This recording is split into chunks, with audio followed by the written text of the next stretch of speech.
السلام علیکم ورحمۃ اللہ وبرکاتہ۔ الحمد للہ رب العالمین والصلاة والسلام علی سید الانبیاء والمرسلین وعلی آلہ واصحابہ اجمعین، اما بعد فاعوذ باللہ من الشیطان الرجیم، بسم اللہ الرحمن الرحیم۔ وَلِتُكْمِلُوا الْعِدَّةَ وَلِتُكَبِّرُوا اللَّهَ عَلَى مَا هَدَاكُمْ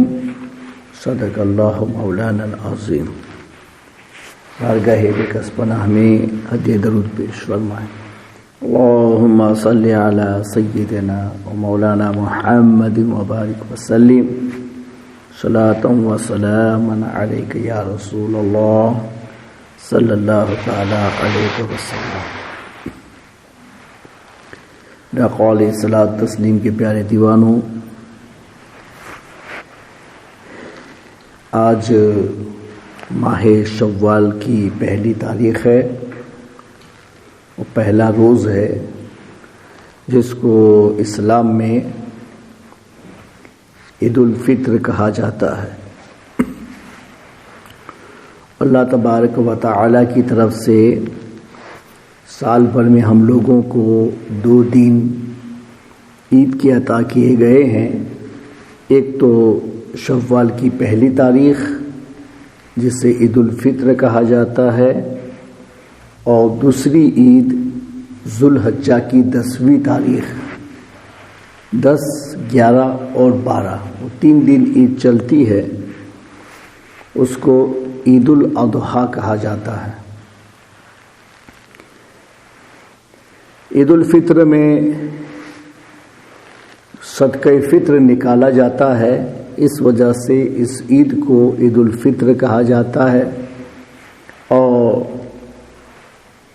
عید الاضحیٰ میں قربانی کی جاتی ہے جانوروں کی، اس لیے اس کو عید الاضحیٰ کہا جاتا ہے۔ دونوں عید میں ہم لوگوں کو خوشی بھی عطا کی گئی ہے اور ساتھ میں غریب اور مسکین کو دینے کی رغبت بھی دی گئی ہے کہ عید الفطر میں جن لوگوں کے پاس میں 52.5 تولہ سلور یا اس کے برابر قیمت یا گھر کا وہ سامان جو ضرورت میں نہیں آتا ہے اور ضرورت سے بہت زیادہ اوور ہے، تو بھلے ان لوگوں پر زکوٰۃ فرض نہیں ہوتی ہے کہ استعمالی چیزوں پر زکوٰۃ نہیں ہے، وہ چاہے کہ آدمی اپنے پہننے کے لیے 100 جوڑے کپڑے رکھے اور سب کو کبھی کبھی استعمال کرتا ہو، تو پھر بھی وہ استعمالی ہوتے ہیں، اس زکوٰۃ کے پیسوں میں ان کا شمار نہیں ہوتا ہے۔ مگر موسم کے حساب سے جو کپڑے استعمال کیے جاتے ہیں تو اس میں ایک جوڑا پہننے کے لیے، دوسرا دھونے کے لیے وہ معافی میں رہتا ہے، اور باقی سب ایکسٹرا میں شمار ہوتا ہے صدقہ فطر کے حساب سے۔ تو اگر ایکسٹرا چیزوں کی قیمت اگر 52.5 تولہ سلور کے برابر ہو جائے تو اس کے اوپر بھی ان لوگوں کو بھی صدقہ فطر دینا واجب ہو جاتا ہے۔ تو صدقہ فطر کا نصاب یہ زکوٰۃ کے نصاب سے بہت الگ ہے۔ زکوٰۃ جس کے اوپر واجب ہے اسی کو دینی ہے، جبکہ صدقہ فطر آپ کو خود اپنا بھی دینا ہے اور اپنے بچوں کا اور اپنے گھر والوں کا بھی دینا ہے۔ اگر آپ کے پاس میں اتنے پیسے ہو جائیں تو آپ کو اپنا بھی نکالنا ہے اور اپنے تمام بچوں کی طرف سے بھی نکالنا ہے، چاہے بچے چھوٹے ہوں یا بالکل عید کے دن صبح صادق سے پہلے پیدا ہو گیا ہو، تو اس کا بھی صدقہ فطر نکالا جاتا ہے۔ اور زندگی بھر آپ کے پاس میں اتنے پیسے رہیں اور 52.5 سلور کے برابر، تو سال بسال آپ کو صدقہ فطر دینا ہوگا۔ کچھ لوگ یہ سمجھتے ہیں کہ بھائی اس کے تو روزہ جس نے رکھا ہو اس کا روزہ مقبول ہوتا ہے صدقہ فطر کی وجہ سے، تو جو روزہ رکھے وہ صدقہ فطر دے، یہ غلط ہے۔ یہ الگ حکم ہے کہ بھائی اس کا فائدہ روزہ کی مقبولیت میں بھی ہوتا ہے، مگر جو لوگ معذور ہیں، روزہ نہیں رکھ سکتے ہیں اور وہ اپنے روزوں کا فدیہ ادا کرتے ہیں، تو ان لوگوں کے لیے بھی واجب ہے کہ وہ اپنی طرف سے اور اپنے بال بچوں کی طرف سے صدقہ فطر ادا کریں۔ صدقہ فطر حقیقت میں ایک غریب کا کھانا ہوتا ہے کہ بھئی غریب کے لیے کھانے کا سامان ہو جائے، مگر یہاں کوئی ایسا ہے نہیں کہ جس کو صدقہ فطر دیا جا سکے، تو اس وجہ سے اس ملک کے رہنے والوں کو صرف عید کے دن نہیں بلکہ رمضان میں ہی نکال دینا چاہیے۔ اس کی شریعت نے اجازت دے رکھی ہے کہ عید کے دن نکالنا ہے، لیکن اگر وقت ضرورت پہلے بھی نکالنا پڑے تو پہلے بھی نکالا جا سکتا ہے۔ تو جو جیسے انڈیا وغیرہ میں ہے کہ وہاں اتنے لوگ غریب ہیں کہ پھر ان کو صدقہ فطر عید کے دن دیا جائے، تب بھی ٹھیک ہے کہ بھئی ان کو تقسیم کر دیا جائے، لیکن یہاں ایسا نہیں ہے۔ تو آپ نے نکالا ہو عید کے دن لیکن وہ فقیر کو پہنچا ہی نہیں، تو آپ تو یہ کہہ رہے ہیں میں نے عید سے پہلے نکال دیا مگر فقراء تک پہنچا ہی نہیں، تو اس کا جو ایک مقصد تھا کہ آپ کے ساتھ میں غریبوں کی بھی عید ہو جائے، یہ مقصد پورا نہیں ہوا۔ ہمارے واجب جب بھی دیں گے ادا ہو جائے گا، وہ الگ بات ہے، واجب کا ادا ہونا الگ بات ہے، اور اسلام نے جس مقصد کے خاطر اس چیز کو دیا ہے اس مقصد کو پورا کرنا الگ بات ہے۔ تو مقصد یہاں پورا نہیں ہوتا ہے کہ عید کے دن غریبوں کی عید ہو جائے، اور وہ مقصد ہمارے پیسوں سے پورا نہیں ہوتا ہے، تو ہمیں ایسا انتظام کرنا چاہیے۔ الحمدللہ اس سال آپ لوگوں نے جو ہمیں پہلے سے صدقہ فطر پہنچایا یا مسجد والوں کو جو ملا وہ بھی انہوں نے ہمیں دیا، اور الحمدللہ پورا سیٹنگ کر کے عید سے پہلے ہی وہاں، ابھی تو وہاں انڈیا تو شروع بھی نہیں ہے، کل ہوگی ان کے حساب سے، تو پہلے ہی سب کو پہنچ گیا ہے۔ اب ایک آدھ دو جو بالکل ابھی اینڈ پر پہنچے ہیں ان کا باقی رہا ہو، ورنہ 99% جتنوں کا بھی آیا ہے الحمدللہ وہ حقداروں تک پورے یعنی تحقیق کے ساتھ میں ان لوگوں کو پہنچا بھی دیا گیا ہے۔ تو چلو یہ فائدہ ہو گیا نا کہ بھائی جو مقصد تھا وہ بھی ادا ہو گیا، ہمارا پیسہ بھی اندر رکھا جا چکا، اور فقیروں کے لیے جو ضرورت تھی تو ان کی ضرورت بھی پوری ہو گئی۔ تو ایسا ہی کرنا چاہیے۔ تو صدقہ فطر اپنی طرف سے اور اپنے بال بچوں کی طرف سے دینا واجب ہے۔ رہ گیا وائف کا مسئلہ، تو وائف کے پاس اس کا اپنا مال اتنا ہے کہ جو 52.5 تولہ سلور کی قیمت کو پہنچ سکتا ہو، تو پھر اس کو بھی اپنی طرف سے صدقہ فطر دینا ہے۔ اب اس کا شوہر اس کی طرف سے نکال دے تو کوئی بات نہیں ہے، اجازت سے وہ بھی نکال سکتا ہے، ورنہ اگر وہ نہ نکالے تو عورت کو اپنی طرف سے نکالنا ہوگا۔ تو یہ مسئلہ یاد رکھیں، اور اس میں اگر کسی سے کسی طرح کی کوئی کمی رہ گئی ہو، کوتاہی رہ گئی ہو، تو وہ صدقہ فطر قضا نہیں ہوتا ہے۔ اگر آپ کو مسئلہ نہیں معلوم تھا اور آپ نے ادا نہیں کیا، تو جب بھی یہ مسئلہ معلوم ہو جائے تو پچھلے سالوں کا بھی حساب کر کے آپ دے دیں، تو اس سے آپ کا مقصد جو ہے وہ پورا ہو جائے گا، یعنی واجب آپ کا ادا ہو جائے گا۔ ڈیلے کرنے کا گناہ ہوتا ہے کہ مسئلہ کیوں نہیں جانا، وہ ایک الگ مسئلہ ہے، لیکن یہ چیزیں قضا نہیں ہوتی ہیں، اس لیے جب بھی آپ کو موقع ملے آپ دے دو تو یہ صدقہ فطر ادا ہو جاتا ہے۔ صدقہ فطر میں ایسی بھی کوئی شرط نہیں ہے کہ ایک صدقہ فطر ایک ہی کو دیا جائے، یا ایک آدمی کو ایک سے زیادہ صدقہ فطر نہیں دے سکتے ہیں۔ کچھ ہے اسلام میں احکام ایسے کہ جس میں اس چیز کا لحاظ کیا جاتا ہے، لیکن جو عید کا صدقہ فطر نکالا جاتا ہے اس میں اسلام کی طرف سے یہ شرط نہیں ہے۔ تو ایک آدمی کو ایک صدقہ فطر سے کم بھی دیا جا سکتا ہے، اور ایک صدقے فطر سے زیادہ بھی دیا جا سکتا ہے، مگر علماء نے فرمایا کہ ایک سے کم نہیں دینا چاہیے، کہ اگر آپ ایک صدقے فطر کو 10 کے درمیان تقسیم کرو گے تو بہت کم ان لوگوں کو ملے گا اور وہ کام نہیں ہو پائے گا۔ چلو 10-15 آدمی دے دے تو نکل جائے، مگر فرمایا گیا کہ نہیں، احتیاط یہ کرو کہ کم سے کم ایک صدقے فطر ایک غریب کو مل جائے۔ اور اگر آپ کو ایسا لگے کہ یہ بڑا حاجت مند ہے، تو اگر وہ خود غریب ہے تو اس کے بچوں کو بھی اس کے ساتھ غریب میں شمار کیا جاتا ہے، جتنے نابالغ ہیں وہ اسی سے متعلق ہوتے ہیں۔ تو اگر آپ چاہو کہ بھائی اس کے گھر میں میاں بیوی کے ساتھ میں 5-6 بچے ہیں، تو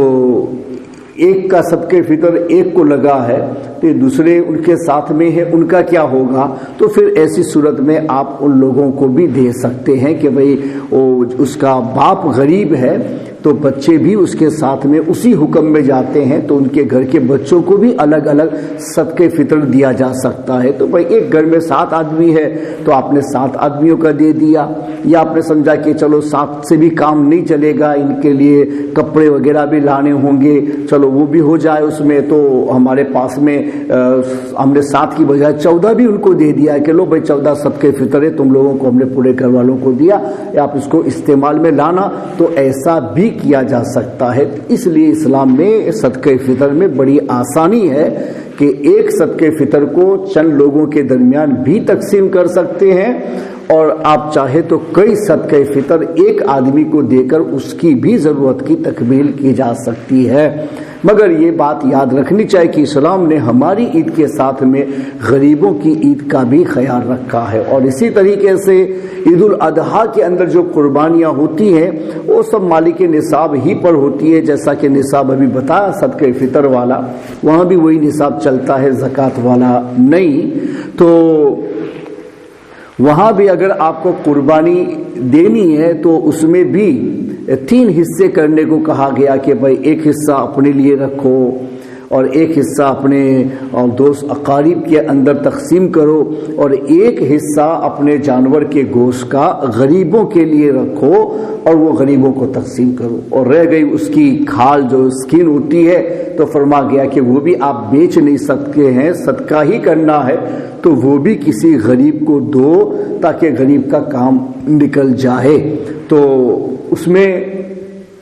پورا ایک حصہ غریبوں کو دینے کے لیے کہا گیا، بھلے واجب نہیں ہے مگر احتیاط یہی ہے کہ اس میں بھی ان کا لحاظ کیا جائے، تو غریبوں کے لیے ایک حصہ رکھا۔ اس کے علاوہ اس کی جو اسکین ہے وہ بھی کہا گیا کہ بیچ نہیں سکتے، وہ بھی آپ کو غریبوں ہی کو دینی ہے تاکہ ان کا کام نکل جائے۔ تو وہاں بھی اسلام نے قربانی ہم پر واجب کی، لیکن ہماری قربانی کے گوشت میں ایک حصہ غریبوں کے لیے بھی رکھا۔ تو اسلام ہمیشہ اس بات کو لے کے چلتا ہے کہ یہ نہیں کہ پیسہ صرف مالدار ہے تو وہ اپنے ہی پاس رکھے اور کسی دوسرے کے پاس میں نہ جائے۔ اللہ نے زکوٰۃ فرض کر کے ہمارے مالوں میں بھی غیر کا حصہ رکھا، صدقہ فطر اور قربانی کے ذریعے بھی ہمارے مالوں میں غیر کا حصہ رکھا، اور اس کے بعد بھی ہم لوگوں کے سے کہا گیا کہ وفی اموالہم حق للسائل والمحروم، کہ لوگوں کے مال کے اندر حصہ ہے کس کا؟ سائل والمحروم، مانگنے والے اور جو آدمی بالکل ضرورت مند ہے، ان دونوں کے لیے اللہ نے حصہ رکھا ہے۔ تو صدقہ فطر اور واجب کی ادائیگی کے بعد میں للہ صدقات کی طرف بھی ہم لوگوں کو اشارہ کیا گیا، اور ہمارے آقا مولا صلی اللہ علیہ وسلم نے تو یہاں تک ارشاد فرما دیا کہ تم ان صدقات کو معمولی مت سمجھو۔ ہمارے آقا نے ارشاد فرمایا کہ تم اپنے بیماروں کا علاج صدقے کے ذریعے سے کرو، تم آنے والی آفات سے بچنے کے لیے صدقے کے ذریعے سے علاج کرو۔ یہاں تک ارشاد فرما کہ الصدقۃ تطفئ غضب الرب وتدفع میتۃ السوء، کہ تم صدقے کو معمولی مت سمجھو، یہ صدقہ بہت بڑی یعنی اللہ کی بارگاہ میں قرب کی چیز ہے کہ اس کی وجہ سے اللہ کی ناراضگی رضا میں بدلی جا سکتی ہے، اور اللہ تبارک و تعالی صدقے کی برکت سے بری موت اور حادثات کو بھی ہم سے دفع فرما دیتا ہے۔ تو کتنا بڑا ہم لوگوں کے لیے فائدہ رکھا ہے. مگر ہم لوگ اس زمانے میں ہے نا وہ بخیل سے بخیل تر ہوتے جا رہے ہیں. پیسے نہیں تھے تو ہم سخی تھے، اور پیسے ہمارے پاس میں آ جا رہے تو ہم بخیل ہو گئے ہیں. اب سے اتنا ہی حساب نکالتے ہو، زکوٰۃ اتنی ہے بس اتنی نکال دو، یہ اتنا ہے اتنا نکال دو، باقی سب مال اپنے ہی پاس رکھ کر کے پھر دوسروں کا خیال نہیں کرتے ہیں. تو اسلام نے فرمایا نہیں، تمہارے گھر میں کوئی بیمار بھی ہو جائے تو اپنے بیمار کا علاج بھی صدقے کے ذریعے سے کرو، یعنی صدقہ دو خدا کی بارگاہ میں، غریبوں کی مدد کرو تو اللہ تعالیٰ ان کی مدد کے صدقے سے بغیر دوا کے بھی تمہارے مریض کو شفا عطا فرما دے گا. اس لیے کہ تم نے دوسرے کی ضرورت کا خیال رکھا ہے تو اللہ تعالیٰ تمہارے پرابلم کو بھی نکال دے گا اور اس کو دفع فرما دے گا. تو صدقات کے اندر پیچھے نہیں رہنا چاہیے، اور ایک مسلمان میں بخیلی کا مرض نہیں آنا چاہیے. اور رمضان میں ہم نے اس پر کئی بیان کیے تاکہ ہمارے دل کا جو ایک بخیلی کا مرض ہے وہ ختم ہو سکے، اور ہم یہ سمجھ کے نہ چلے کہ ہمارے پیسے یعنی صرف ہمارے پیسے. یہ ٹوٹلی رانگ مینٹالٹی ہے اسلام کے اندر. ہمارے پیسے یعنی سب کے پیسے ہم اپنی بھی ضرورت میں لگائیں گے، اور دوسرے مسلمانوں کو حاجت ہے تو ان کی ضرورت میں بھی لگائیں گے. تو سخی بنو اور اپنے پیسوں سے سخاوت کرو، کہ سخاوت کرنے والوں کے پیسوں میں برکت ہوتی ہے، وہ کبھی کم نہیں ہوتا ہے. تم جتنا دیتے ہو اس سے زیادہ اللہ تبارک و تعالیٰ آپ لوگوں کو واپس لوٹاتا ہے. اس وجہ سے ان میں بخیلی نہیں کرنی چاہیے. ایک مومن کی حاجت کو پورا کرنے کے لیے میں آپ کو ایک حدیث بتاتا ہوں کہ حضرت عبداللہ بن عباس رضی اللہ تعالیٰ عنہما مسجد کے اندر اعتکاف میں تھے، اور ایک آدمی نے کسی سے قرض لیا تھا، اس کے پاس میں پیسے نہیں تھے کہ وہ اپنی وعدے کے مطابق اس قرض کو لوٹا سکے. تو قرض خواہوں نے اس سے زبردستی کی. تو اب کیا کرے؟ تو انہوں نے حضرت عبداللہ بن عباس سے ان کی پہچان تھی تو ان کے پاس میں آئے اور کہا کہ ایسا ایسا مسئلہ ہے، ابھی ہمارے پاس پیسے نہیں، ہم لوٹائیں گے لیکن اس کے وعدے کے مطابق نہیں ہو سکتا ہے، تو آپ اس سے کہیں کہ تھوڑی سی مہلت اور دے دے تو میں اس کا قرض ادا کر دوں گا. تو حضرت عبداللہ بن عباس اٹھے اور اس کے ساتھ چلنے لگے. تو دوسرے لوگ بھی مسجد میں تھے تو انہوں نے دیکھا کہ عبداللہ بن عباس تو اعتکاف میں، اور یہ باہر کیسے نکلیں گے ورنہ اعتکاف ٹوٹ جائے گا. تو انہوں نے کہا کہ اے ابن عباس، آپ کو معلوم ہے آپ اعتکاف میں کدھر جا رہے ہیں؟ وہ کہا یہ مسلمان بھائی ہے تو اس نے اپنی ایک ضرورت پیش کی ہے، اس کی ضرورت مجھ سے پوری ہو سکتی ہے تو میں نے سمجھا کہ اس کی ضرورت پورا کر دو. تو کہ آپ اعتکاف میں سے نکلیں گے کیسے؟ مسجد میں سے باہر نکلو تو ان ضرورتوں پر معاف نہیں کیا جاتا ہے تو پھر آپ کا جو ہے وہ یہ اعتکاف ٹوٹ جائے گا. تو انہوں نے فرمایا کہ ہاں مجھے معلوم ہے کہ میں اس کی ضرورت کے پورا کرنے کے لیے مسجد سے باہر نکلوں گا تو میرا اعتکاف ٹوٹ جائے گا، مگر میں نے نبی پاک سے سنا ہے اور آپ کی روایت مجھے پہنچی ہے کہ جو آدمی کسی مسلمان کی ضرورت کو پورا کرتا ہے تو اللہ تعالیٰ اس کو 10 سال کے اعتکاف کا ثواب عطا فرماتا ہے. تو ایک ٹوٹے گا تو اس کی قضا ہو جائے گی، اس بھائی کی ضرورت کی تکمیل ہوگی تو اس اعتکاف سے بہت زیادہ ثواب اللہ اس کی ضرورت کو پورا کرنے میں عطا فرمائے گا. تو معلوم یہ ہوا کہ صدقات کے اندر بہت بڑی فضیلت رکھی ہوئی ہے. کبھی کبھی آدمی اپنی عبادتوں سے جتنا اوپر نہیں جاتا ہے اس سے زیادہ اپنے صدقات کے ذریعے سے اوپر چلا جاتا ہے. اس وجہ سے سخاوت کرنا سیکھو، اللہ کے راستے میں دینا سیکھو. آنے والی مصیبتیں جو ہم پر لکھی ہیں ان کو آنے سے پہلے صدقات کے ذریعے سے اسے ٹالنا سیکھو. یہی تعلیم ہمارے رب کی طرف سے قرآن کے ذریعے سے ہمیں دی گئی ہے، یہی تعلیم نبی پاک صلی اللہ علیہ وسلم کی طرف سے احادیث کے ذریعے ہمیں پہنچائی گئی ہے، اور ہم دونوں کو ماننے والے ہیں تو ان تعلیمات پر عمل کر کے ہمیں سخاوت میں آگے بڑھنا چاہیے. اور عید کے دن بچوں کے ساتھ بھی اس طرح سے خوشی سے لوگوں سے ملنا، مصافحہ معانقہ کرنا اور بچوں کو بھی خوش کرنے کی کوشش کرنا، یہ ساری باتوں کو ساتھ میں لے کر کے چلنا چاہیے. یہ سب سنت کے اندر شامل ہے تو ان باتوں کو فراموش